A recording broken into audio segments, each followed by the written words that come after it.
The following segment is sponsored by Daniel A. White and Associates. It does not necessarily reflect the views of WDEL or Forever Media. Rick Jensen on 1150 AM, 1017 FM, WDEL. I've been a client of Dan White's for many years, and I'm really happy, especially now, with all this extraordinary volatility. You know, there's always volatility in the markets, and we've had many of us who are involved in, like, picking stocks, our own companies, things like that, in our rollover IRAs, which I've done for many, many years, are used to that. This is new. So what do? Dan Simon is one of the fine associates with Dan White and Associates. We're financial planners who are specializing in retirement income. Hey, Dan, how you doing?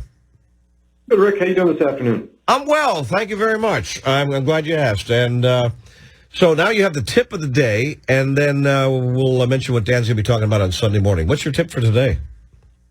So, believe it or not, the countdown to 2021 tax filing deadline is on the near horizon. Yeah, thanks for that. Thanks for that. You and my accountant, annoying as all get out. Yeah, I know. Yeah, it's everyone's favorite time of the year. But if you're looking to stock some money away for retirement, maybe into an IRA, for example, the deadline for those contributions is April 18th. So, hard to believe it. That's only a few weeks away at this point. And that applies to most filers. So, you want to make sure you get those contributions in prior to the 18th of April. There are some exceptions that float around out there. You just want to make sure that, obviously anything that's mailed in to the custodian is postmarked prior to that April 18th date. Or else it could end up being a contribution for this year, and then that could turn into a big tax mess for you, which certainly no one wants to really get into. Yeah, you've added another layer here to the way I do my taxes. Usually it's what'd you make, what'd you spend, send us the rest. Now it's what'd you make, what'd you spend, how much does Dan Simon say you can put into an IRA, and then send us the rest. That's right. So, again, with those contributions, some people make what are called non-deductible contributions. So I always encourage people, make sure you file the IRS Form 8606 with the tax return if you're putting a non-deductible contribution in there.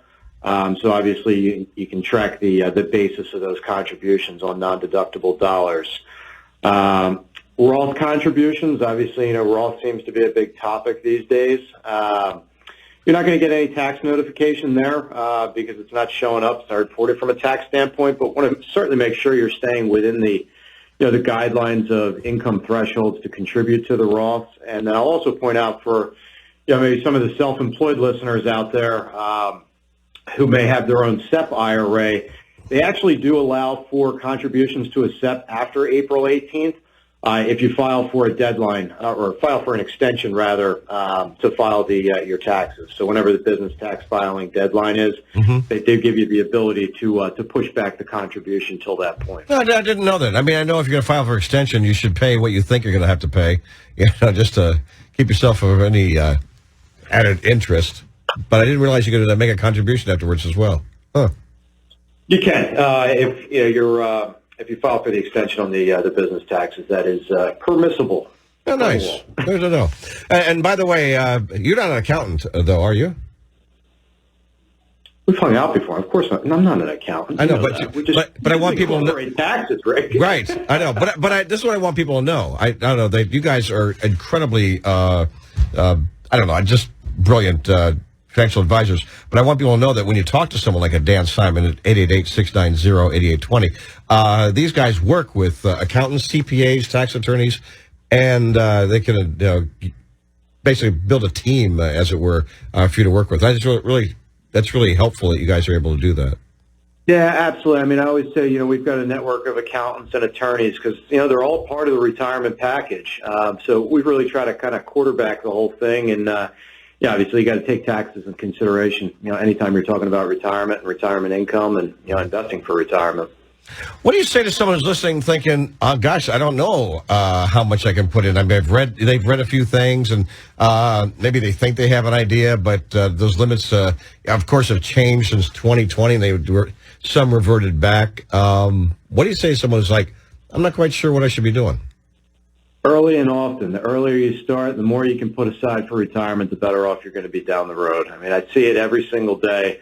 The people that, started early, it's kind of out of sight, out of mind, and, they all of a sudden they're 55, 60 years old, and they realize, maybe I am prepared for retirement. And then, it's unfortunately, there's people that start later on in life. They don't, necessarily put enough attention to it, and, they're sitting there at 55, 60 thinking, maybe I'm going to have to work another 10, 15 more years to be able to live the way I want to. So, right now with traditional IRAs, the contribution limit's $6,000 for last year. If you're over 50, they do give you a catch-up provision of $1,000. I don't know how much of a difference that's going to make, but $7,000 can go into the traditional as well as the Roth for last year for people over 50. Sure, everybody helps, man. I appreciate that. Dan Simon with Dan White and Associates, financial planners specializing in retirement income. Give them a call at 888-690-8820. Just Google Dan White and Associates. And on Sunday morning at 7 o'clock, make sure you get up, get a cup of coffee, listen to Dan White. Dan's going to be talking about the pros and cons of rising interest rates and how this, oh my God. And we know it's going to happen. The Fed's looking at 4 to 6 times already, 25 basis points just the other day. And I've got economists I've been reading saying it looks like we're heading towards a recession, possibly as early as this summer. Yeah, I'm going to be listening Sunday morning at 7 o'clock on WDEL. I want to know what he has to say. I'm sure it'll be a great show. All right, my friend. As always. Dan Simon there in the Middletown branch. All right, Rick. Take care. Enjoy the rest of your week, all right? All right, you too. Take care. Have fun.